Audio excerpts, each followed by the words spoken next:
يا ربنا اعترفنا بأننا اقترفنا. Assalamualaikum warahmatullahi wabarakatuh. Waalaikumsalam. Al-Mukarram Ustadz, bagaimana hukumnya bila investasi digital koin? Lebih spesifiknya lagi adalah cash.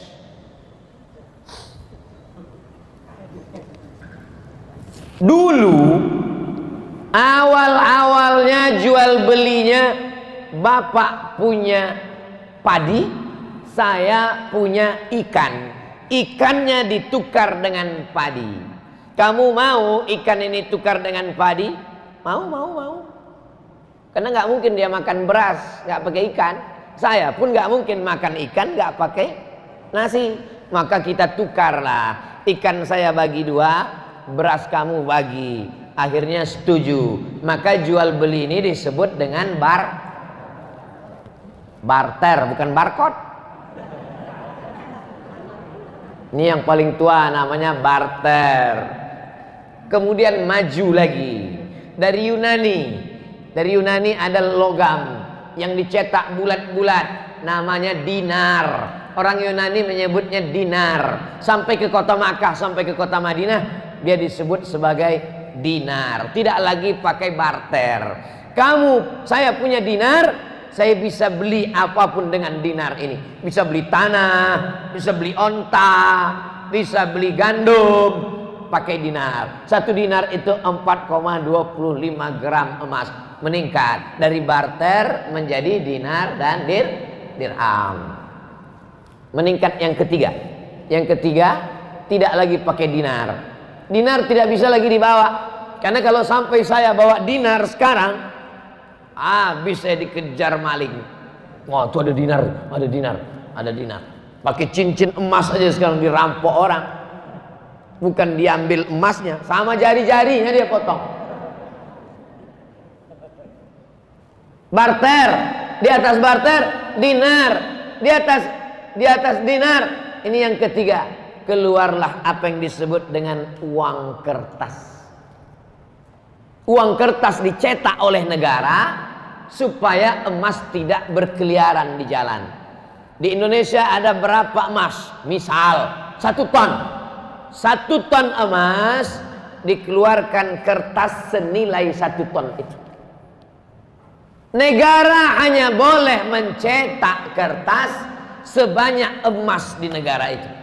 Jadi kalau di negara itu emasnya cuma 50 kilo, maka boleh dicetak uang kertas senilai 50 kilo. Jadi di seluruh dunia ini yang paling banyak boleh dicetak kertas adalah di Pulau Jawa. Karena disitulah emasnya yang paling banyak.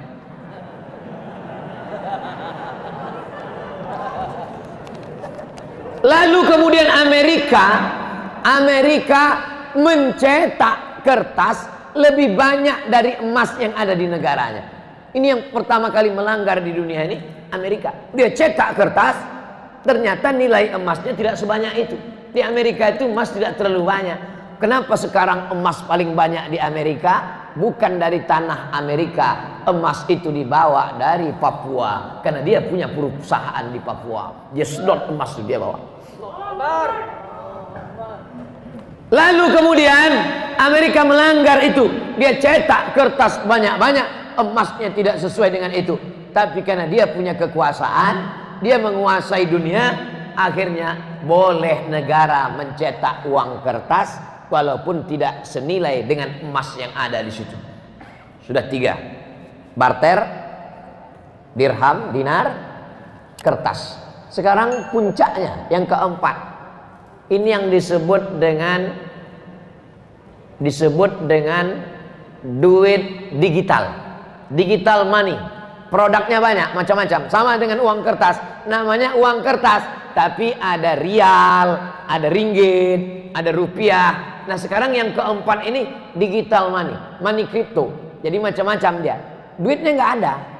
Kalau kertas tadi masih ada kertasnya. Ini kertas. Ini kertas. Yang ini digital money. Uangnya tuh di alam gaib. Nggak ada. Tapi dia punya. Adanya cuma di handphone, cuma di laptop, disimpan di suatu tempat. Maka kesepakatan pertemuan ulama di Universitas Darussalam Gontor Ponorogo, ketemulah di situ pakar-pakar ekonomi Islam. Kesepakatannya dua. Yang pertama, sebagai alat tukar bisa. Sebagai alat tukar. Misalnya saya mau jual mobil saya. Datang jamaah dari Masjid Jami Al Mukarramah. Ustaz Somad, ya, saya mau beli mobil Ustaz. Mana uangnya? Uangnya di alam gaib Ustaz. Saya pakai uang digital. Sebagai alat tukar, kalau saya mau, boleh. Saya terima uang digital kamu, ini kirim ke sini, saya simpan di akun ini, boleh. Sebagai alat tukar. Tapi sebagai alat investasi, sebaiknya tidak. Kenapa sebaiknya tidak? Karena nilainya tidak stabil. Uang kertas saja pun nilainya tidak stabil. Uang kertas mengalami resesi. Uang kertas mengalami apa yang disebut dengan nilainya tak sama, jatuh. Harga kambing zaman Nabi dengan zaman sekarang pakai uang dinar sama. Karena emas itu stabil. Makanya orang sekarang berbondong-bondong menyimpan emas. Emas tetap naik. Emas dulu 1 gram 500.000. Sekarang emas sudah 1 juta.